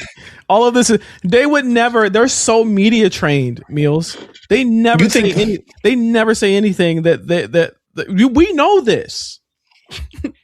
So you think Pat McAfee gonna beat up Damian Priest on SmackDown in the past, future? Something? I don't fucking know. But here's the thing. This shit is fake. I'm saying it's fake. Okay. I don't think that I think that they know that people are going to get mad about something like this, and they're feeding into that. They're turning the IWC Ouroboros snake into itself and making it eat itself and getting the money off of all of this fucking chicanery right now around it. There is no way. You're not even in the storyline. He's not even on the card. He's talking about it.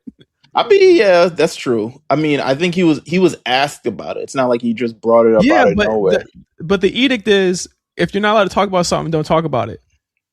The edict is, don't talk about WWE Unreal, celebrity wrestling. I mean, you don't just say that. You don't just say that. You got to get out to make this fucking main event seem personal and seem real, seem real like animosity. You have to build the fact that this idea that the locker room is in unrest over Pat McAfee and they don't really do this and they're doing this against their will. All of this stuff like that. That's how you do it. So you're saying it's a work for sure? I think it's a work. I think aspects of it are a work for sure. I don't think we're getting the full story that we're being told about how this came together. And I think anyone would be silly to take everything that's being said about this at face value, because the way that they're seeding it out is like, this happened, but like they're not happy about it, or like the talent's not happy about it, and all of it, all of this stuff. Like that's how they're presenting it. But then they'll turn around and say, "Oh, Cody went off script." So he went off script, and the show still didn't have an overrun, and nothing else fucking happened, and everything was fine at the end. The match went as long as it was supposed to go. Well, some matches get cut, for time. I'm not saying that it's a. I'm saying Cody's thing was definitely in there in terms of the whole operation of the show. I think Cody, in a response to knowing what was going to happen with the Pat McAfee thing, said, "I'm going to need time to make this kind of like right in my own sense, so I don't get completely railroaded like I have for the last 2 years, and make it make sense in my own kind of way." Because to be honest with you, Cody's main events have been affected quite greatly over the last 2 years. 3. It has actually been. Well, I'm counting. Oh yeah, I guess this would count as the third. Yes. 39, 40. In terms of 41, 39. What happened at 39? He lost. Oh yeah. Okay. And he knew he was going to lose like 2 weeks. Everyone wanted him to win. They knew he was going to lose 2 weeks before. I'm counting 40. I'm counting 40, 41, 42 for TKO intervention. That's what I'm counting. I mean, it's all the same shit. So, either way, it has greatly changed the narrative of the storyline that was just meant to be OG versus the Young Buck. Well, be real. Be real. Before Pat got into it, that wasn't where it was going at all. It was like literally they was just scrapping a lot.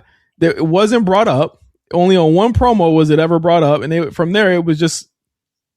It seemed routine. Well, Cody got taken out. So essentially, Cody got taken out, and where Randy was kind of headed for it was that he had to do this in order to get number 15. So this is something that even despite Cody being his friend, this is something that he knows that he had to do, and the voices got louder and louder and louder and louder in his head. And it was building up to the storyline of like Cody essentially saying like, "Yo, all these people are coming after me," and et cetera, et cetera. It was heading there, but there was also always the birth of their relationship always stemmed from Cody's first match, Cody and Randy's history, et cetera, to really kind of sell the match ultimately at the end of the day. But the Pat McAfee inclusion has greatly changed the narrative of it, in my opinion, because it's no longer about the two competitors in the match. Now it's about Pat McAfee. Now it's about how people feel about the promo. Now it's about seats and ratings and ticket sales and all this other stuff that's all niggas talk about anyway. Yeah, we can't expect that the product and the writing will not reflect what is happening out. And because the thing is, ultimately, like, this happens with a lot of things. It happens with fucking TV shows niggas watch. It happens with Euphoria. It happens with all these like the writing is self-referential. To me, this is the most self-referential in a bad way, and a lot of times writing that they've had. It's a bad way, in a really long way. I don't know how it benefits them. Sorry for interrupting, but I don't know how it benefits. It's self-referential in the sense that, like, they're just referencing that y'all complain about it. All right, we're gonna talk about it. And so, like, and then when we talk about it, you get mad. So it's like they could go around and act stupid and act oblivious to what the fans are saying, or they can address what the fans are saying. They could have did it in a more elegant way, I think. And they could have did it with better character than Pat McAfee. I think people ultimately are tired of Pat McAfee. But I think that, like, the only good thing I can say about that, he's benefited from the same system he's attempting to. Exactly. He's benefiting from that same system and then saying he's going to tear it down, which doesn't make sense. Like, the whole setup to it, I don't think was not planned. I think the Jelly Roll inclusion, to me, is definitely planned because he fucking RKO'd him. You know what I'm saying? Yeah. I think all of this stuff is planned, but then they hit it with a sledgehammer, so to speak, and then it's just like, okay, this is what it is. I think there's so many elements to, like, why this is bad and why this is wrong. I think Cody bringing it around and saying, like, this is about a wrestling match, y'all. Like, it's literally about a wrestling match, and I think, like, that's where it should be at. And when I look at the wrestling match, this is what I see. I see Cody, who does not need to fucking lose another main event at WrestleMania. I'm sorry. He's lost 2, which is fucking insane. He's lost 3, to be fair. 39. He lost 39. He's lost 3. Yeah. He's lost 3. 41. He doesn't need to lose this one. Randy don't need the title. He don't fucking wrestle that much. He can barely take bumps. Cody needs to win this match. I don't give a fuck about whatever the fuck else they're talking about, whatever else the fuck they're doing. Cody needs to stand tall at the end of Saturday night with the title, and they need to fucking move on from this. I agree. Well, they're not going to move on. Ultimately, move on from the Pat McAfee. Move on from the Pat McAfee shit, which, I mean, all rumors are pointing that that's not going to be the case because of backlash. We don't have to get into that. But right. I think the whole thing is set up for Pat to get the receipt. And I think that what I'm saying with Damian is that they're setting it up that, like, the boys are going to give Pat that receipt, or he's going to be. I think this ultimately leads to him being an on-camera fixture, but maybe not always in Cody storylines, but for other people. Okay. Kind of like what he did in NXT. Yeah, I could see that. I think just in general, though, however, it's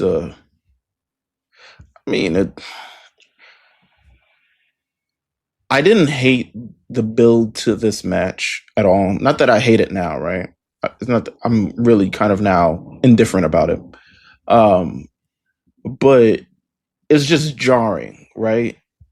Jarring to bring this in, jarring to introduce this, jarring. We've been waiting so long for this storyline that can easily be told in the way it'd been told. Actually, could have probably used KO more than actual Pat McAfee. I don't know how close KO is to returning, but I'm assuming it'll be back by the end of the summer, before or by the summer.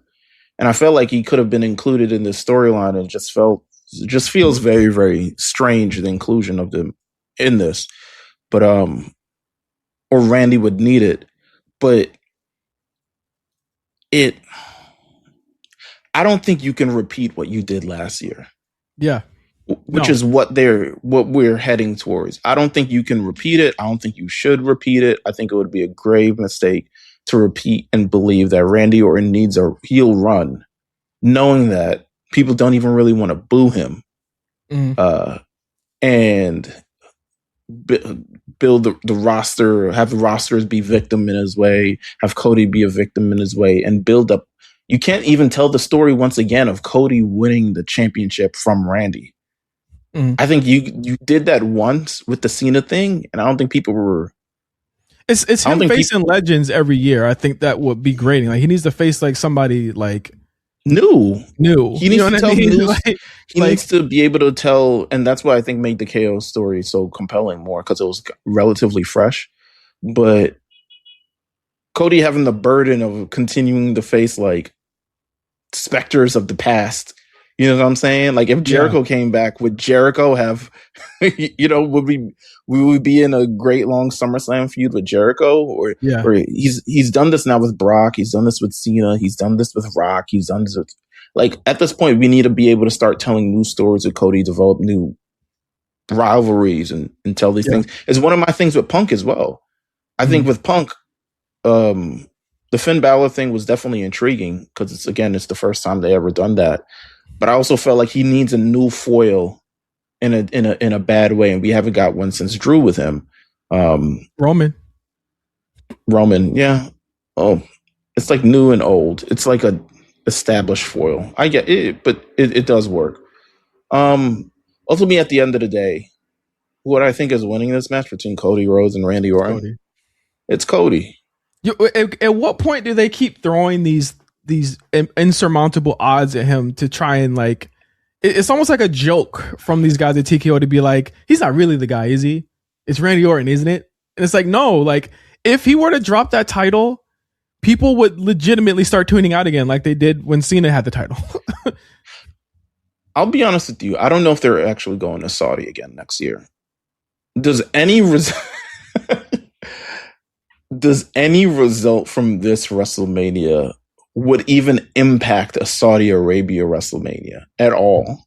No, they're not. They're not going because I don't think that any of the fucking the young people that are on that card will want to fucking go. Yeah, as it stands right now. Right. As it stands currently, but yeah, I can't see anyone at this point. Cody. Well, I'll be honest with you. I'll ask you this. We asked this with Jade. If not Randy, then who? For Cody? Yeah. Who does Cody drop it to? It don't matter. It really don't matter. Because we're living in Cody's era. Yeah. Is that he's gonna win this title like mad times. Like yeah. It's an interesting it's interesting to see who's next in terms of all this stuff. I mean, we've leaned so further, like we said, on the specters of the past, but it'd be interesting to see where they kind of go, whether it's a Gunther or an Ilya or a, shit. I think you get him out of this because it ain't gonna be Ilya. It ain't gonna be. It's gonna be Trick or Oba or Sammy. Oba would be great. Trick or Oba or Sammy. I think the Sammy thing is also, I think Sammy would also be a great fix for this as well. Yeah. And not necessarily a fix like something's wrong, but just more so like let's build something compelling in a much different way. Ultimately, I'm picking Cody. Sammy's due for a title run. Sammy's due to also get that title taken off of him by a young guy. You know what I'm saying? Like I think he's due, but I think that you take this title of Cody, you run into the same fucking issue you had with John Cena last year. You ain't gonna wrestle a lot. The matches ain't gonna be great. Like Cody is the all-around guy that you build your company around. I don't know why they keep. It's like a joke every single year. They put him in these insurmountable positions where he has to like play to the side. It's like they have faith in him, but they don't. They have faith in him for a large part of the year, and he does all this stuff for them. And then when it's Mania time, it's like let's just discard him again. Like it's just it makes no sense. It's stupid. I agree. Just run with him. Run with him. Have him beat Randy Orton, have him run it until July or whatever, and then run your next big storyline. It's simple. Don't put it on fucking Randy Orton and Pat McAfee, bro. It's just dumb.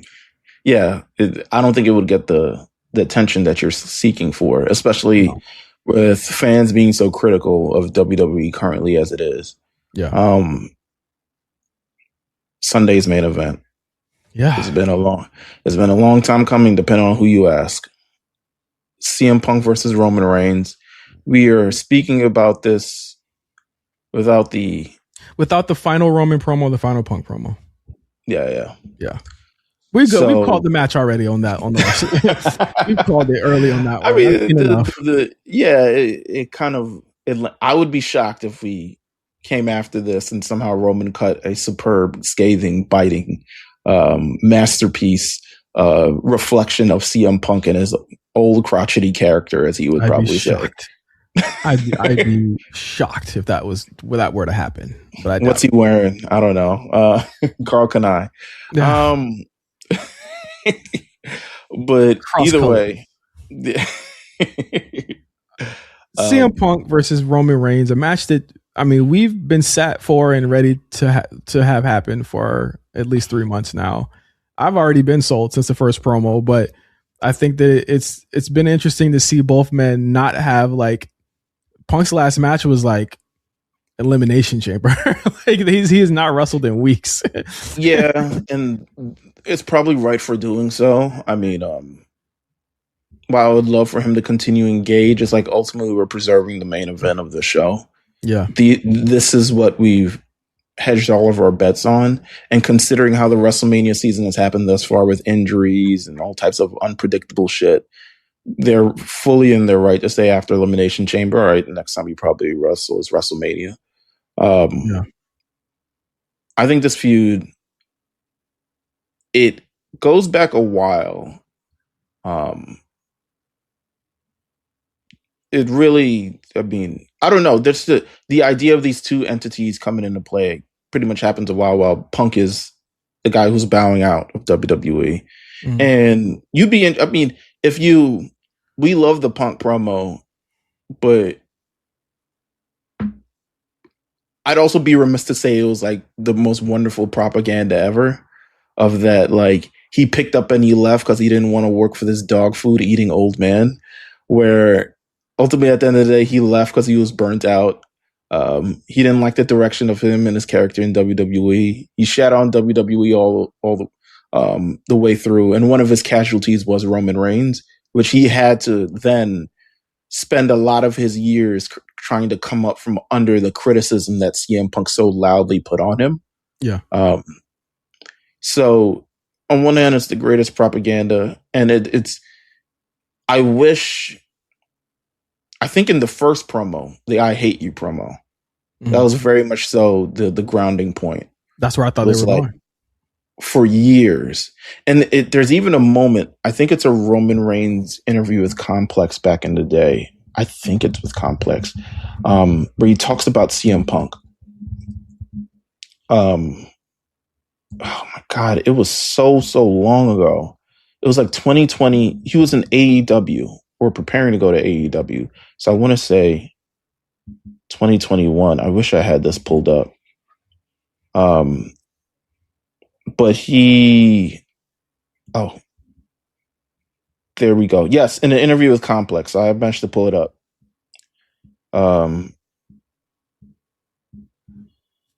He was asked, CM Punk addressed the idea of one day having a match against CM Punk. The tribal chief didn't mince words when responding to what may consider a dream match between the two top stars. He says, so I answered this question similarly a while ago, and it falls on what our audience wants to see. If our audience wanted to see it, and they were clamoring for it and couldn't shut up about it, and if all the stars were aligned, as a businessman and performer who is trying to seek out the very best for the audience and try to captivate it, I wouldn't say no. But on a personal level, it doesn't do anything for me. That's not going to elevate me at all. He's older now. I haven't really seen a full match. I've seen a clip or two, and to me, a step or two has been lost. Then also, he got whooped in UFC. I don't really think anyone believes a 200-pound soaking wet, no explosive bone in their body man could ever do anything to me. I'm 6'3", 265 pounds, a legitimate athlete who can throw some weight around and has been on the gridiron at the highest level, D1, all ACC. He was even boring here. I would have probably been in the NFL if the issues I didn't have happened at 22 years old. So when it comes down to it, I'll throw him and pretty much the rest of that roster out of the club, no problem. They're just little brothers, you know? So clearly Punk remembered this promo. Yeah. He remembers these words because this was at the time, this interview happens at the time where Punk finally makes his return to AEW. And he's experiencing, you know, the successes and the attention because of it. And couldn't ignore, but it's interesting to say, I mean, this was all brought in on that first promo. A lot of it. It's mixed between the first promo and the last pipe bomb promo, where Roman says, who do you think was the guy who they had to ask to bring you back? Who was the guy who, you know, made an approval for this match to happen? Who is the guy who essentially is bringing you to the main event of WrestleMania for the first time? Mm-hmm. It's an interesting, this story has been, I think it's told because both of these men are kind of like showmen in a way, with bravado in a way that kind of, I think that, yeah, initially in the outset, it was that. I think that like as we get forward, like what's the second strongest promo that they had after this? It was the Usos promo. Yeah, it was the Usos. The apologize promo, and then from there it was like you're old, which I thought was, you know, it was like we could say all we want about the Larry stuff. Like it doesn't matter. It doesn't matter ultimately, mm-hmm. bro. Like it does not matter. Ultimately, they got to come up with something that's big. I think Punk has always had he's had the haymaker since the beginning. Yeah. He's won this on the promo battle from jump. This isn't about like we want to see this match. It's just about getting us in there. We're in there. You know what I'm saying? We're in there. Are you disappointed by Roman Reigns' performance in this program leading thus far, or is this kind of par to the course of kind of how he's really always been?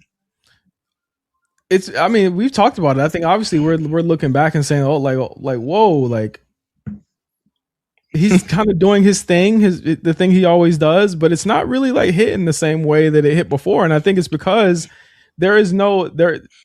Punk ain't leaving him no room to get open, but Roman ain't really boxing out either. But then you look at like when he came back after 40, it wasn't crazy. Promo wise, it wasn't crazy story wise. This is the most meat on the bone that Roman has had to give. They put his cousins out there, and the fact that he's disrespected them. And I don't know if it's him or the writers or whatever, but he's never reckoned with any of the things that anyone has been saying. And I think it's really, I think the idea was Roman versus Cody at some point would, I don't know if he was going to be the get back. I don't know what the fuck a new Roman and Cody program would have done, but I always felt the years between him winning the championship and now was all building to like the ultimate get back at some point. I'm going to get back what I'm supposed to get back. And we sat through him as a facing Solo. Wasn't crazy. No, not at all. Pretty much a year of him going up against the Vision. A year of Solo, a year of the Vision. And this year is not like him all the time on the show. This book is him popping in and out for 3 to 6 months at a time. So it's like, while Roman Reigns is still the big star that he is, like, does he even fit in this current? He just seems so removed from it all. Well, I think that's by design. He always feels like he's above everything and above everyone. Like that's the story. That's what niggas like. He feels like that. They love for him to feel like, oh, he's the greatest of all time. He don't got to worry about you peons. All you niggas is slow. All you niggas is slipping on doo-doo. Yeah. It ain't working no more because he don't got no title, so you can't act like that. He's got to have. He had character development in the build to the loss. I mean, they wiped it away when The Rock came in, but like he had some sort of development in the loss. He doesn't even address why he went away after he lost. He doesn't address shit. Yeah, he is a character that is stuck in one era that we are over. Like Cody done lost mad friends in the last 3 and a half, 4 years since he came back. Jay even went through a transformation. Jimmy went a transformation. KO, Drew McIntyre, Jacob Fatu, Sami Zayn. All of these people have had character development. Arguably all at the hands of Roman Reigns. All at the hands of Roman Reigns. And he's the last person. He's the last person that hasn't had to face anything. Yeah, he'll lose, but what does that fucking mean? He can lose all day. I don't think he's gonna win. I don't think he should win this fucking match. But it don't fucking matter. Yeah. It don't matter. Like he's not going to change. I don't think he should win this match. Because, nothing is... I don't see... Am I expecting Roman Reigns versus Gunther at any point in the near future? No. You expect him to work? You expect him to work? Like, come on. Like, the thing is what was rearing its ugly head is that like the sheen has gone off of the character that we've seen for so long, and this was and be clear, it's one of the greatest stories, if not the greatest story in wrestling history. But when the sheen rubs off, and it's like you can't lean on Tribal Chief forever. It's over. Right. It was an era that happened, and it's over, and it's done. What's the next step for you? He's stuck in this mode like he was stuck in big dog mode almost 10 years ago. He's stuck. He don't want to move out of that shit. The promos ain't hitting like that. The matches are fine. They were better. They were better but the thing is, the peak, he benefited the most from the peak of the creative. If you can't benefit from just like even small things that we like on this show are benefiting from even the creative that they have right now. If it got to be like at a certain level and you can't like elevate it or help it elevate with you, I don't know what to tell you. It's like everyone's like, oh, well, he's carrying it and Cody's bringing it down. I'm like, bro, what do you mean? Like Cody's at least on the show every fucking week. You know? I love this program because of Punk. Because of Punk. Yeah. But pretty much based on like the aggression that it's meant to have. It feels like it's soothing something we've been talking about on and off, in terms of like the narrative of his career, the meaning of the walkout, who rose in Punk's way, Punk coming back, this has been one that's been floating on the outside for quite some time, since 2000. When did Punk get fired from AEW? 2023. So we've been floating on the outside, figuring it out, and we're finally getting it one-on-one, because they did it last year, but this is finally one-on-one. I'm looking forward to it. It's a heavyweight match. I know that's gonna. I can't wait. I mean, regardless of where we feel about Roman's character, this is the most anticipated match. I think they finally found a main event that's up there with where it should be, where Cena and Cody should have been last year. And this is the biggest match that they could put on right now. Full stop. I don't care what anyone says. This is the biggest match you could put on right now. Second biggest is probably Cody and Punk. This is the biggest fucking match you could put on right now. Do you think sorry to interrupt the thought. Do you think it's because of the personas of Roman and CM Punk, and then the persona of Cody, which is the reason why they would never like shoehorn a Pat McAfee into this kind of program? No, I think that they see Cody as like the guy that can like he's their Cena. Like Cena was wrestling Kevin Federline. I don't see people talking about that shit either. You know what I mean? Like Cena was put in some pretty dog shit situations when he was on top. That's just what they do. They meddle with the top guys. That's not to say that Roman and Punk aren't top guys.